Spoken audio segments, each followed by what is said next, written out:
আসসালামু আলাইকুম। সবাই কেমন আছেন? আশা করি সবাই ভালো আছেন।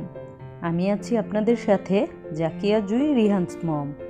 আজকে আমি আপনাদের বানিয়ে দেখাবো তান্দুরি চিকেন। এই তান্দুরি চিকেনটা চুলাতেই বানানো যায়, তো আমার ফলো করে আপনারা এই তান্দুরি চিকেনটা বাসায় বানিয়ে নিতে পারেন। তো এই তান্দুরি চিকেনটা বানানোর জন্য আজকে আমার যা যা লাগছে, তো এখানে আমি 1 কেজি পরিমাণ মাংস নিয়েছি, মুরগির মাংস। তো এখানে আমি লেগ পিসগুলো নিয়েছি, আপনারা ইচ্ছা করলে বুকের পিসও নিতে পারেন। তো এখন আমি এই মাংসগুলোকে কেটে নিব। তো এটা এমনভাবে কাটতে হবে যেন ভিতরে মাংস থেকে হাড্ডি পর্যন্ত যায়। তো এভাবে কেটে নিলে মশলাগুলো ভিতরে ঢুকবে আর খেতেও ভালো লাগবে। তো এভাবে আমি ঘন ঘনভাবে মাংসগুলোকে কেচে নিব।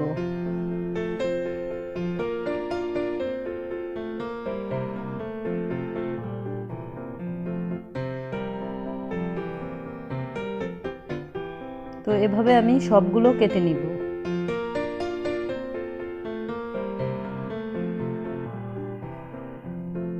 তো সবগুলো কাটা হয়ে গেলে এখানে আমি 1 টেবিল চামচ পরিমাণ লেবুর রস দিব।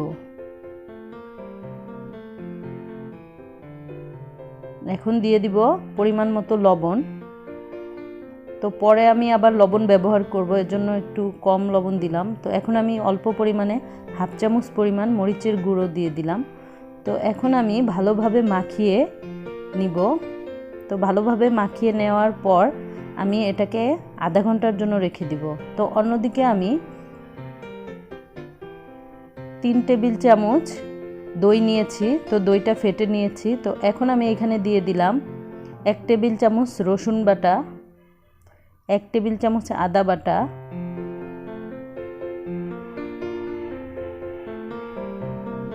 পরিমাণ মতো লবণ দিয়ে দিলাম, 1 চামচ হলুদের গুঁড়া, 1 চামচ মরিচের গুঁড়া। তো আপনারা ঝালটা বাড়িয়ে কমিয়ে নেবেন। 1 চামচ ধনিয়া গুঁড়া,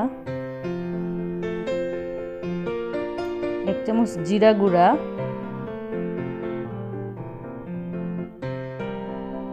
1 চামচ গরম মশলার গুঁড়া,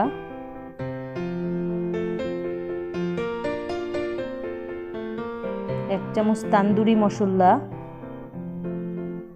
তো এই তান্দুরি মশলাটা আপনারা বাসায়ও বানিয়ে নিতে পারবেন আর দোকানেও কিনতে পাবেন। তো এই তান্দুরি মশলাটা অবশ্যই দিতে হবে।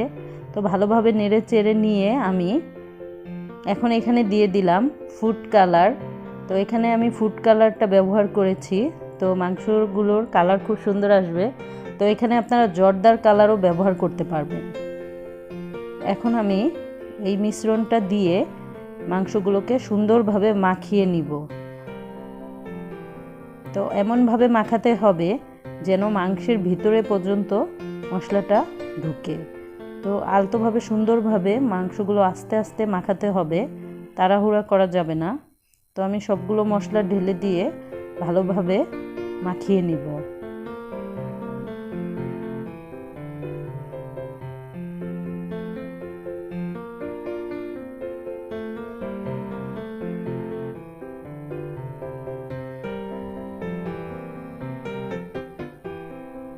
তো এভাবে মাখিয়ে নেওয়ার পরে আমি এটাকে 3 ঘন্টার জন্য রেস্টে রেখে দিব।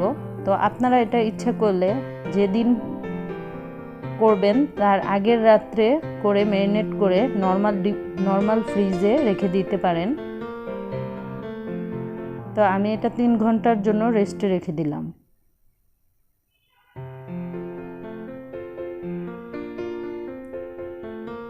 তো 3 ঘন্টা হয়ে গেছে। এখন আমি এখানে সরিষার তেল 2 টেবিল চামচ পরিমাণ সরিষার তেল দিয়ে মাখিয়ে নিব। তো তেলটা আমি আগে ব্যবহার করিনি, এটার কারণ হলো তেলটা আগে ব্যবহার করলে মাংসতে মশলা ঢুকতে চায় না। তো এর জন্য তেলটা পরে ব্যবহার করতে হবে। আপনারা অবশ্যই তেলটা পরে ব্যবহার করবেন ভাজার আগে, তাহলে মশলাটা মাংসের ভিতরে সুন্দরভাবে ঢুকে যাবে। আর তেলটা ব্যবহার করলে আগে মশলা মাংসের ভিতরে ঢুকবে না।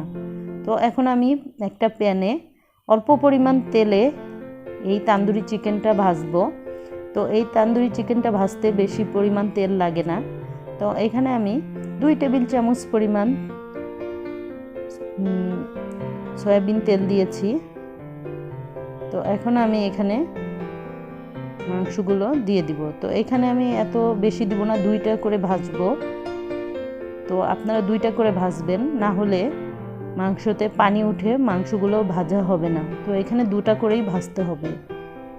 তো আমি এক এক পাশে 2 মিনিট করে ভেজে উল্টিয়ে দিব। তো আরেক পাশ আমি উল্টিয়ে দিলাম। এখন চুলার জালটা মিডিয়াম হাইতে রেখে আমি 5 মিনিট ভেজে নিব। এভাবে উল্টিয়ে পাল্টিয়ে নিব।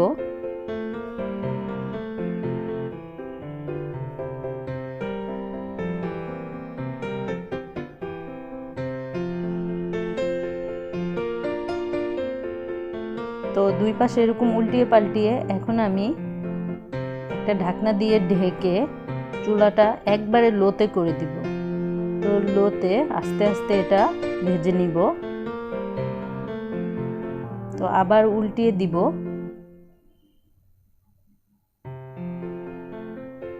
প্রথমে চুলার জালটা হাইতে রাখতে হবে, পরে এটা একদম লোতে ঢেকে তারপর ভাজতে হবে।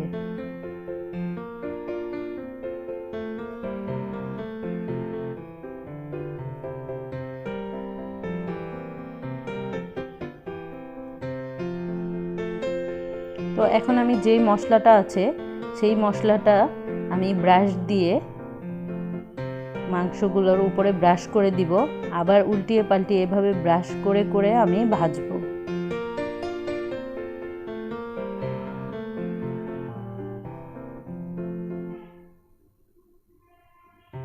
তো এই তান্দুরি চিকেনটা আপনারা অবশ্যই বাসায় ট্রাই করবেন, ট্রাই করে দেখবেন আমার রেসিপিটা কেমন হয়েছে। তো খেতে অসম্ভব ভালো লাগে। তো এইভাবে আমি ব্রাশ করে নিব। এখন আমার জালটা লোতেই আছে।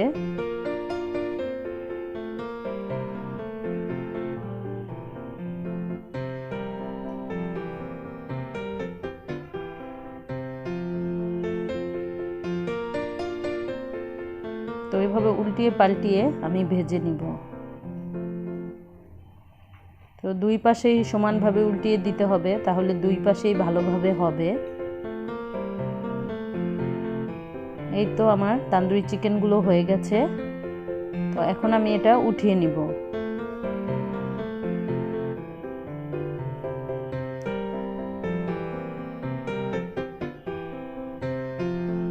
এই তো দেখুন আমার তান্দুরি চিকেনগুলো হয়ে গেছে।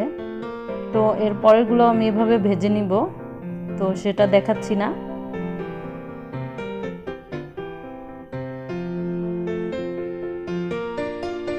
তো এখন আমি পরিবেশনে চলে আসলাম। এই তো আমার তান্দুরি চিকেনগুলো হয়ে গেছে, আমি পরিবেশন করে নিয়েছি। তো দেখুন কতটা সুন্দর হয়েছে আর কতটা নরম হয়েছে, আমি ছিঁড়ে দেখাচ্ছি। তো এটা আপনারা নান রুটির সাথে খেতে পারেন, নর্মাল রুটির সাথেও খেতে পারেন। তো এভাবে আপনারা অবশ্যই বাসায় ট্রাই করবেন। আর সবাই ভালো থাকবেন। আসসালামু আলাইকুম।